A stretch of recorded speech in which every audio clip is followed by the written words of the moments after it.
Hi everyone, this is John. Welcome back to another episode of our weekly show, The Subcontinent.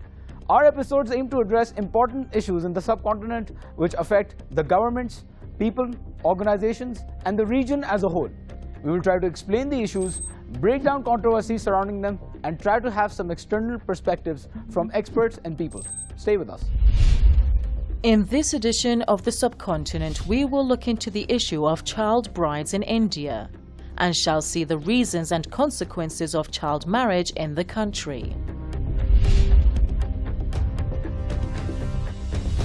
In many parts of the Indian society, a girl being born in the family is often considered a bad news. A girl is considered a burden that is to be laid off as soon as possible. According to a law passed in 1929 and updated in 2006, child marriage is illegal in India.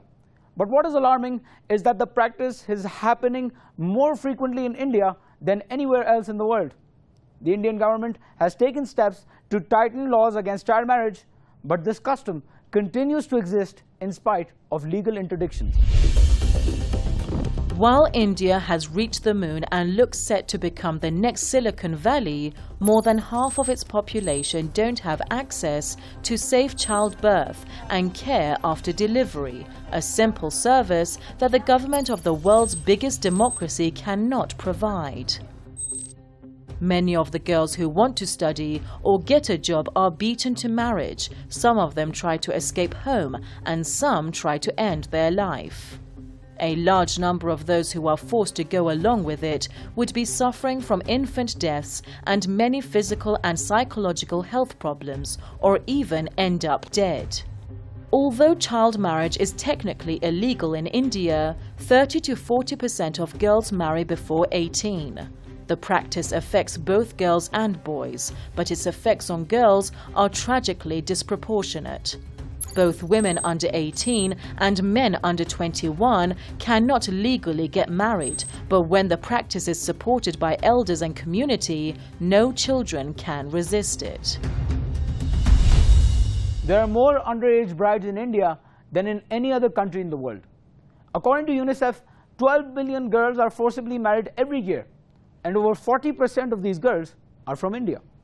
Shockingly, more than a quarter of Indian girls are married by the age of 18.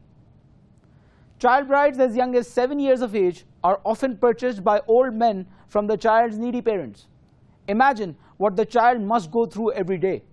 Imagine your parents selling you off, someone snatching your childhood, your future, and making you face physical and mental trauma every single day. It may seem that tradition and patriarchy dominate families' decision to marry off their daughters, but child marriage is entrenched in poverty and a lack of education, and it is fueled even today by fear that the children may marry someone from a different caste or religion. Rigid ideas about the status of girls in the society justify a cluster of norms and attitudes that make many families consider their daughters as liabilities. This interplay of economic and social forces exposes the widespread gender inequality across India and reflects the low value accorded to the women's human rights. Modernity and technological boom seem trivial when there has been no distinct progress in rural areas that are the core of Indian society, and some say it represents the real India. When children are being sold off for a petty sum of money or forced to marry at a very early age and often wedded to old men literally old enough to be their father, and sometimes die with childbirth and miscarriages, the question is how modern India is in reality. Now, for a detailed insight, we are joined by Ms. Aparna Bhatt. She's a Supreme Court lawyer in India. Ms. Bhatt, welcome to the show. So, why child marriage is so prevalent in the Indian society? What are the reasons behind it? Okay, it's a combination of various factors. One is cultural. So traditionally, girls have been married young, and it is not just girls, even boys have been married young. So in many families, the matrimony was decided by the families even when the children were born. It was like a commitment made at the time they were born. And so it's been going on for a very long time. And it's cultural. Two, it's economical. People find that when they get married, they're married as children, it's much cheaper. There is no dowry or very little dowry, and they're able to manage to get them married. Three, it's also about security. A lot of families find that, especially in case of girls, that once they get married, their girls off. The girl is no longer their responsibility. And there is also this belief that a married person is safer from sexual assault and other kinds of things. So they get them married younger. So these are broadly the three reasons why there is so much child marriage, and more in the case of girls. Okay, child marriage has increased since India started a nationwide coronavirus lockdown. Do you think that the pandemic can reverse this achievement of the past many years? You see, the pandemic has thrown upon so many challenges, and child marriage is one amongst many. So it has regressed a lot of things. It has regressed the economy, it has regressed development work, it has regressed wage situation, it has regressed economics of people, and similarly it has regressed an initiative like the child marriage. Will it completely reverse the government initiative? I'm not sure. I agree. There are only anecdotal evidence as of now. The empirical data is still awaited on it, but the anecdotal evidence itself is significant enough to indicate that yes, there is a reason to get worried about it. Whether it will completely get reversed, I'm not so sure. Yeah, I think that's my answer to you. Ms. Bhatt, we have some global media coverage that we've collected. We would like you to see it, and then we can come back to the question answer session. Please stay with us. In a country where ignorance and poverty are dominating factors, early marriage is often perceived as the only option for girls and is often seen by parents of young girls as a means of securing both their own and their daughter's future.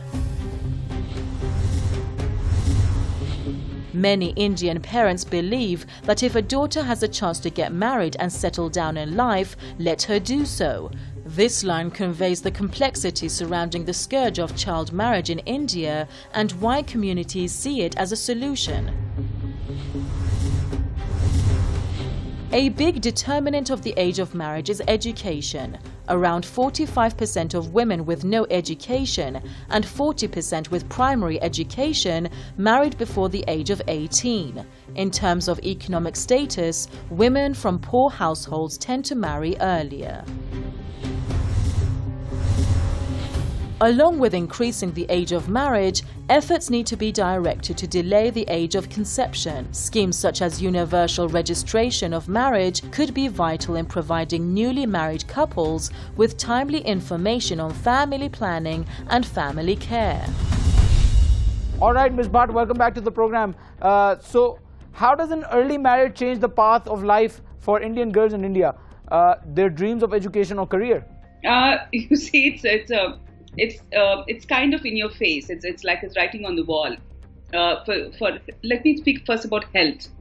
The moment a girl child gets married, she's exposed to a variation in her body. For example, she's exposed to early sex, early pregnancy, then thereafter early childbirth, and the mortality rate increases at that time. And also the health of the child that she gives birth to, there are challenges for that. Their survival is a challenge for that. And in her entire life, she's going to have serious health issues, more particularly for reproductive health, but generally other health issues. That is one aspect. The economic aspect is she would hardly have any agency to negotiate within her family for her own rights and protection. Because married young, that means she's taken into a household when she's not in a position to make a lot of informed choices.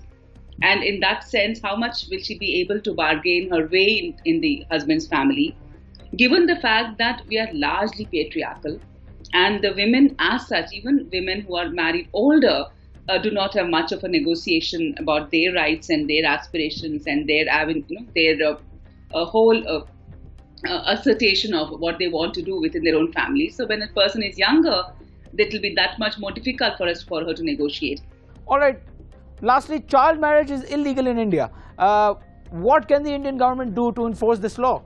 We have a general legislation which makes a child marriage void or voidable depending on the circumstances.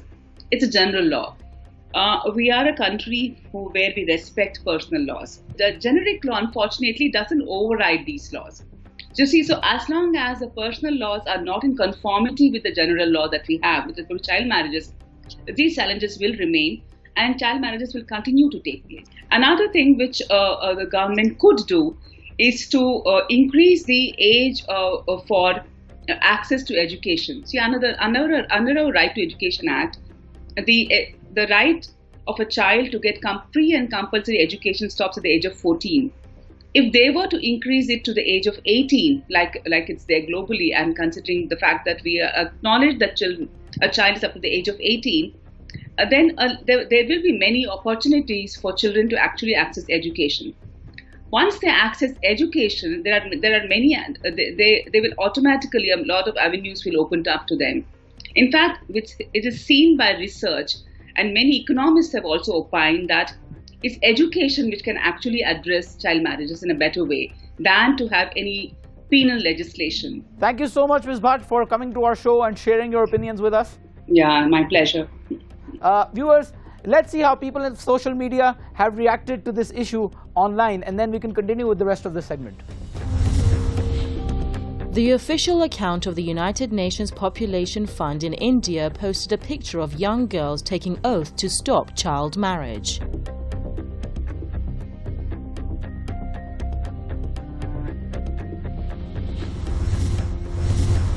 Also, the account of Tribal Army, by quoting from Shalini Nair, mentions the fact that reforming the child marriage is needed to be in consonance with the socio-economic realities.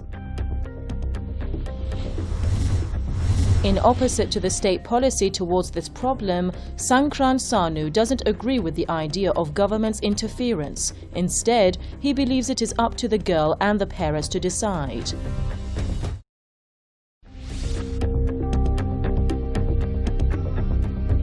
Women in developing countries like India are 300 times more likely to die during childbirth.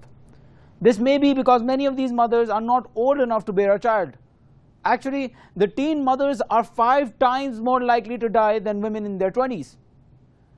According to the 2001 Indian census, there are more than 600,000 villages in India, and about 74% of the Indian population lives in these villages. In such remote areas, age-old customs and traditions are firmly anchored. In spite of the ban, child marriages are taking place without any restriction or fear. Child marriage is an awfully immediate and effective end to childhood. Not only does it negatively influence children's rights to education, health and protection, its consequences bear heavy impact also on the family and the whole community. Girls and boys married as children are very often too young to understand the significance and gravity of marriage and lack the adequate skills, knowledge and job prospects needed to lead a family. Therefore, they cannot lift themselves out of poverty, let alone contributing to their country's social and economic growth. Moreover, early marriage results in girls having children earlier in life and more children over their lifetime, increasing the economic burden on the household. Many brides find themselves alone after marriage since their husbands have to leave their small villages for better jobs.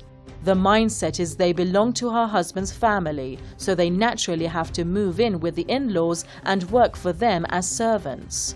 Child brides also face the risk of being widowed because their husbands are often much older than them.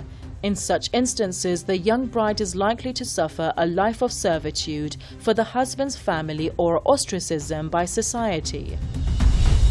Over the past 15 years, India has started seeing positive results of its efforts to end child marriages. According to the National Family Health Surveys, while the prevalence of girls getting married before the age of 18 declined from 47% to 27% in a decade, the rate is still too high.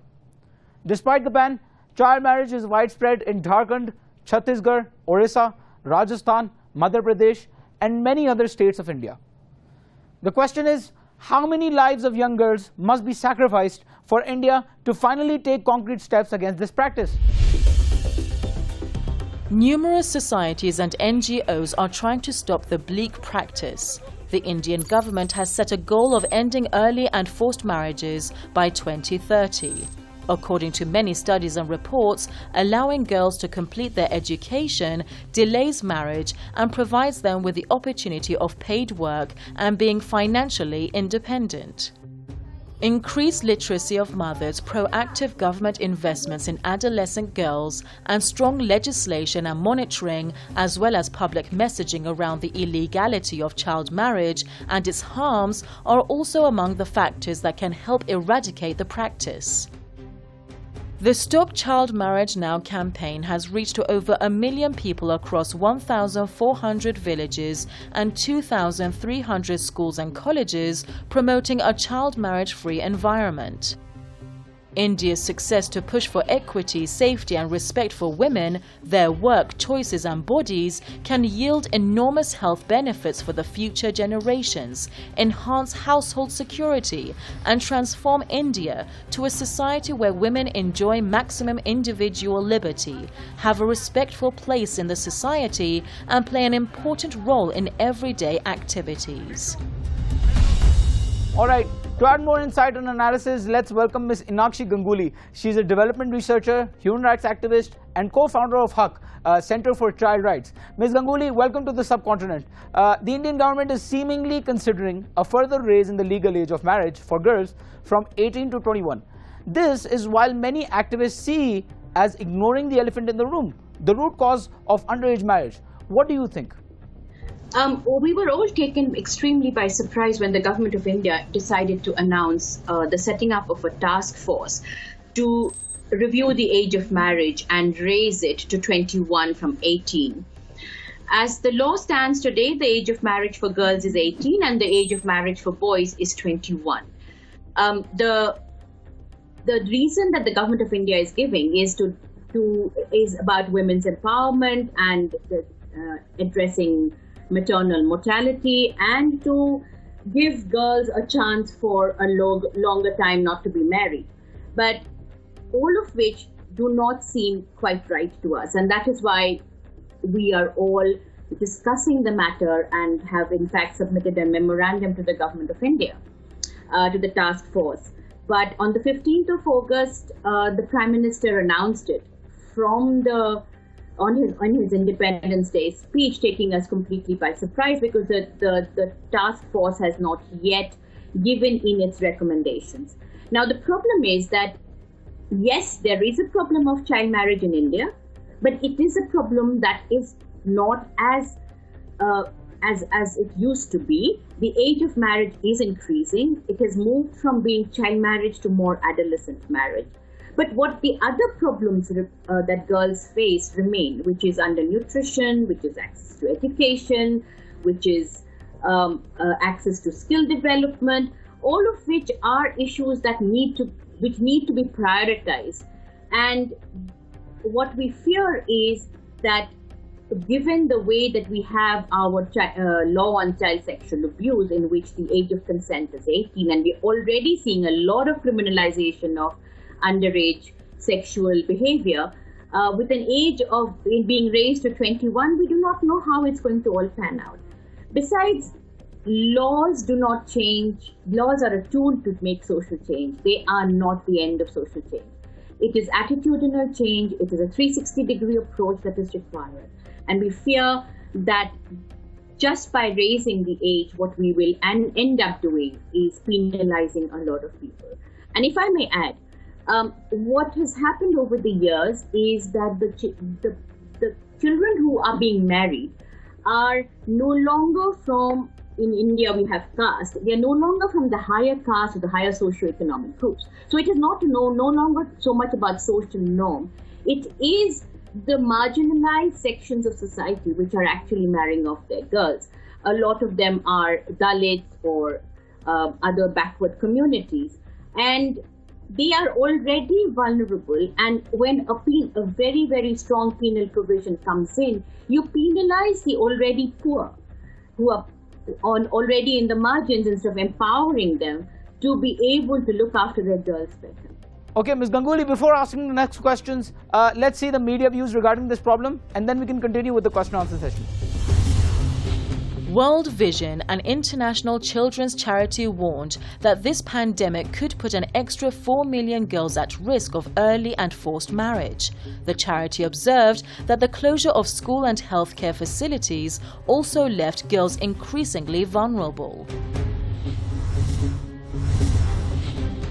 A girl who is married as a child is more likely to be out of school and not earn money and contribute to the community. She is more likely to experience domestic violence and become infected with HIV or AIDS. She is more likely to have children when she is still a child. There are more chances of her dying due to complications during pregnancy and childbirth.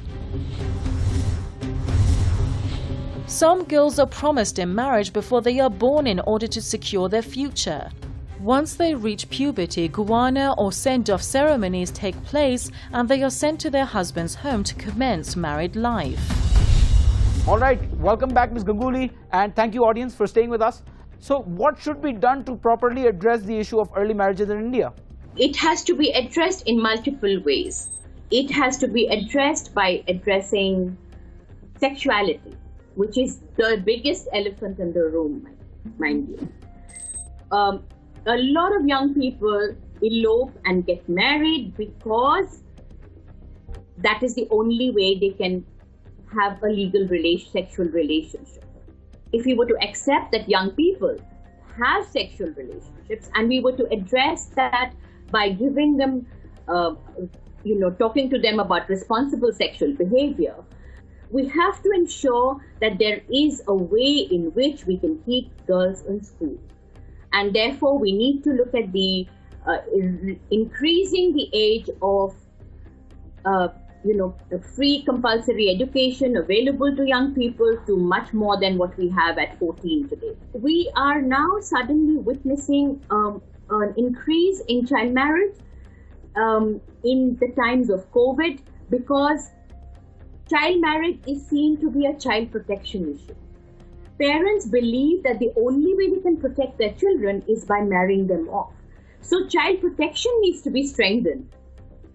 What they don't realize is, and our studies have shown it, that early marriage and child marriage actually makes young girls more vulnerable to violence. But because parents feel that they have just shifted the burden from themselves to some man who can now be guardian of this child, they feel that their child will be more protected. And therefore, we now need to relook and ensure that children are protected where they are, and marriage is not the solution for that.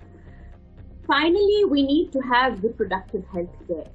Just formulation of a law or passing of a law has never been the solution. Law can be a tool for social change, but social change requires much more than just legal action. Thank you, Ms. Ganguly, for being with us on our show. It was nice having you here. Yeah, thank you for having me.